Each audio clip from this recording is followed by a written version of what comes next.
يواصل مسلسل دروب المرجلة في الحلقة 27 تصعيد الأحداث بشكل كبير، حيث تبدأ الحلقة بمشهد صادم يهز الجميع.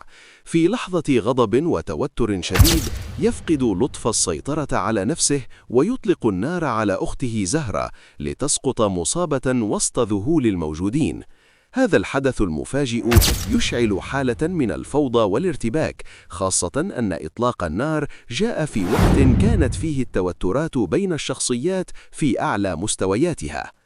بعد الحادث مباشرة يصل فزاع إلى المكان ويغضب بشدة مما فعله لطف أمام الرجال، يقوم بتوبيخه بقسوة ويأمره بتقييده حتى لا يتسبب بمشاكل أكبر. ورغم قسوته المعروفة يدرك فزاع أن موت زهرة قد يشعل القبيلة ضده ويقلب الموازين بالكامل، لذلك يتخذ قراراً سريعاً بنقلها سراً إلى المستشفى لتلقي العلاج بعيداً عن أعين الناس. يتم نقلها إلى الدكتور رشدي الذي يواجه موقفاً خطيراً يتطلب تدخلاً سريعاً لإنقاذ حياتها. داخل المستشفى تتصاعد التوترات أيضاً، حيث يضغط الدكتور رشدي على الدكتورة حنان لإجراء عملية جراحية عاجلة لاستخراج الرصاصة من جسد زهرة. الوضع حساس للغاية، فحياة زهرة معلقة بين الأمل والخطر، وأي تأخير قد يؤدي إلى فقدانها. في هذه الأثناء يحاول الفريق الطبي العمل بسرعة لإنقاذها، بينما يبقى مصيرها غير واضح حتى اللحظات الأخيرة.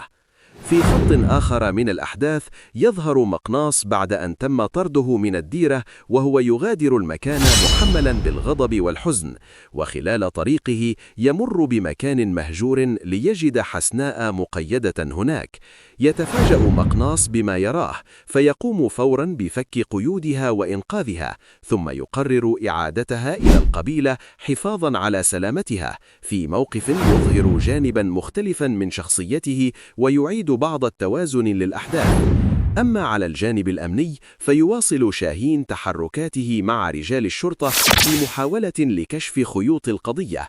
التحقيقات تتوسع والبحث يزداد كثافة، حيث يحاول شاهين جمع الأدلة التي قد تقود إلى الحقيقة وكشف ما يجري خلف الكواليس. في الوقت نفسه يعيش الشيخ صقر حالة من التوتر والانتظار، مترقبا أي خبر جديد قد يغير مجرى الأحداث. الحلقة 27 من دروب المرجلة تأتي مليئة بالمفاجآت والتصعيد الدرامي، فإصابة زهرة تفتح بابا جديدا للصراع، وخطة فزاع قد تقلب الموازين بينه وبين الشيخ صقر. ومع استمرار تحركات شاهين وعودة مقناص لإنقاذ حسناء، يبدو أن الأحداث في الحلقات القادمة ستشهد تطورات أكبر قد تكشف أسرارا جديدة وتغير مصير العديد من الشخصيات. في الحلقة القادمة مهاوش سيكون له الدور الأبرز، حيث أنه سيراقب الدكتور رشدي من بعيد لا بعيد، وعندما يسعفون زهرة إلى المستشفى سيعرفها مهاوش، ومن هنا خيط يقربهم من فزاع. الحلقات القادمة ستكون أكثر إثارة. لا تنسوا الاشتراك في القناة وتفعيل زر الجرس ليصلكم كل جديد.